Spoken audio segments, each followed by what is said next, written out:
اب آخری ہے اس میں اخلاص، اور اخلاص کی ضد کیا ہے؟ ریاکاری۔ کوئی عبادت اگر دکھاوے کے لیے کی جائے وہ شرک، یہ شرک خفی کہلاتا ہے۔ مال کی محبت کا شرک بھی شرک خفی ہے، نفس کی اطاعت کا شرک بھی شرک خفی ہے،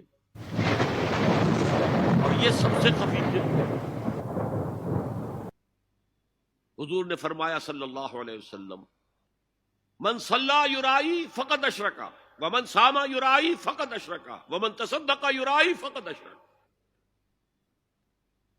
جس نے دکھانے کے لیے نماز پڑھی اس نے شرک کر لیا،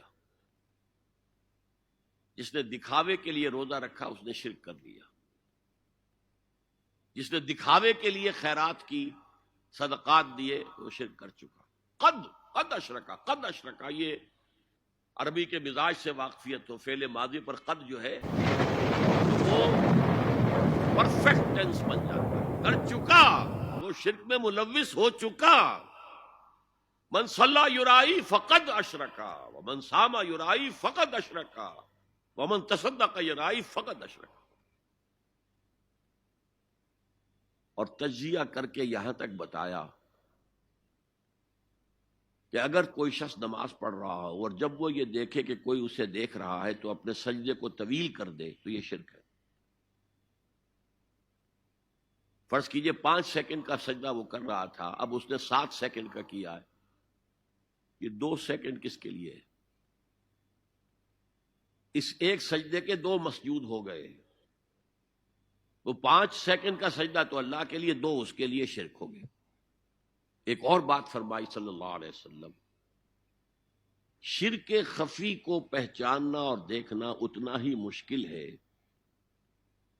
جتنا کہ کسی سیاہ شب میں، تاریک رات میں، کسی سیاہ پتھر پر چلنے والی سیاہ چیونٹی کو دیکھنا مشکل ہے۔ تشبیہ کا بلاغت اور فصاحت کی انتہا ہے، جیسے میں نے عرض کیا تھا کہ ایک جوڑے کی 2 جوتیوں کے مابین جو مشابہت ہے، امت مسلمہ اور سابقہ امت بنی اسرائیل کی، ان کے اوپر جو حالات وارد ہوئے ان میں وہی مشابہت۔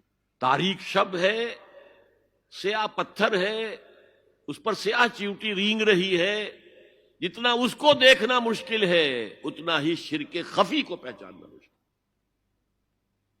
کدھر کدھر سے آپ پر حملہ آور ہو جائے گا، کدھر کدھر سے آ کر آپ کی عبادت میں، آپ کی توحید میں نقب لگائے گا، اس کا آپ کو اندازہ ہو نہیں سکتا۔ بڑا مشکل ہے، بہت زیادہ چوکس رہنے کی ضرورت ہے، اور اس کا علاج بتایا گیا ہے خاص طور پر عبادات کے ضمن میں، کہ کچھ نہ کچھ عبادت نفل بھی کی جائے، اور نفل عبادت اس طور سے کی جائے کہ کسی کو پتہ نہ چلے۔ اب ہمارا حال یہ ہو گیا ہے کہ ساری، اگر کوئی عشاء کی 17 رکعتیں پڑھتا ہے، سب کی سب مسجد میں پڑھتا ہے، حالانکہ صحابہ کے دور میں مسجد تھی فرائض کی ادائیگی کی، باقی جا کر نماز گھر میں پڑھو گے وہ افضل ہے۔ اور نوافل تو خاص طور پر اگر کسی کو تہجد کی توفیق ہو گئی ہے تو کسی نہ کسی طرح ڈھنڈورا پیٹے گا، اسے جی کیا کریں، بس رات کو جاگنا ہوتا ہے تو طبیعت جو ہے بڑی بھاری رہتی ہے، ہو گیا اپنا ڈھنڈورا پیٹ دیا،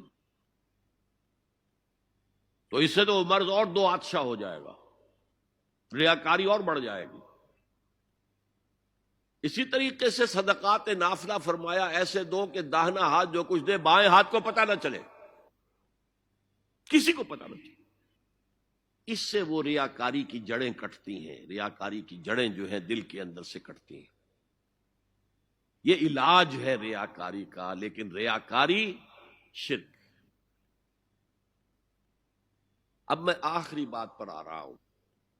آپ نے سوچا ہوگا کہ اس تجزیے کے تحت تو ہر گناہ جو ہے ادنا سے ادنا گناہ بھی شرک ہے۔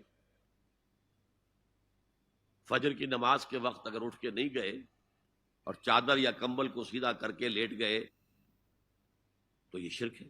پھر کون سے گناہ ہے جو اللہ معاف کرے گا؟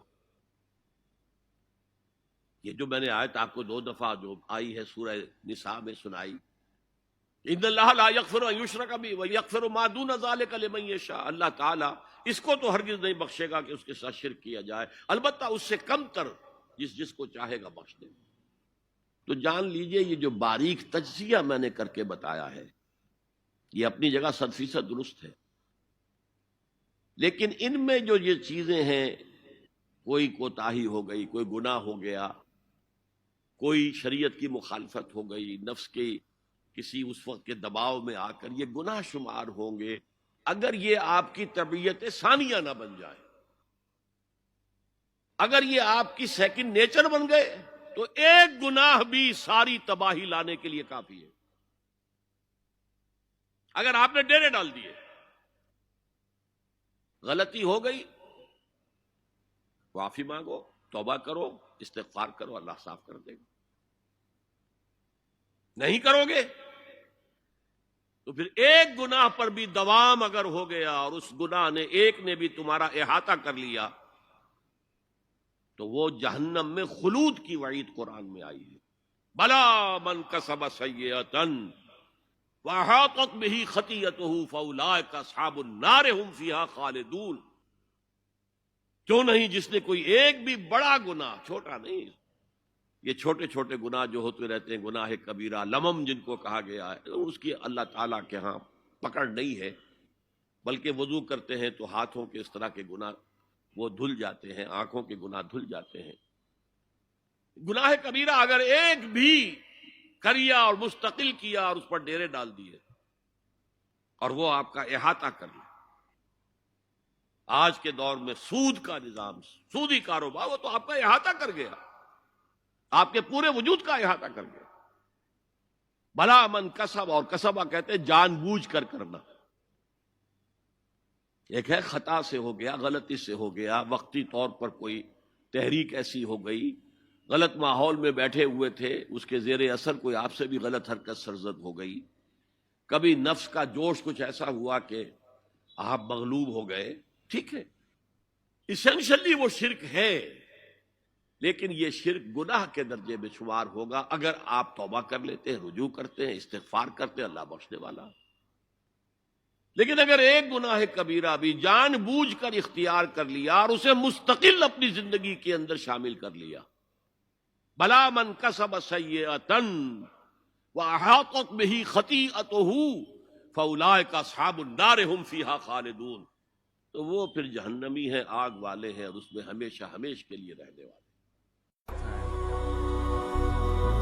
هي الحلقات تحفظني بآيات من القرآن، هي الحلقات تملأني بحب المصطفى العدنان، هي الحلقات تحفظني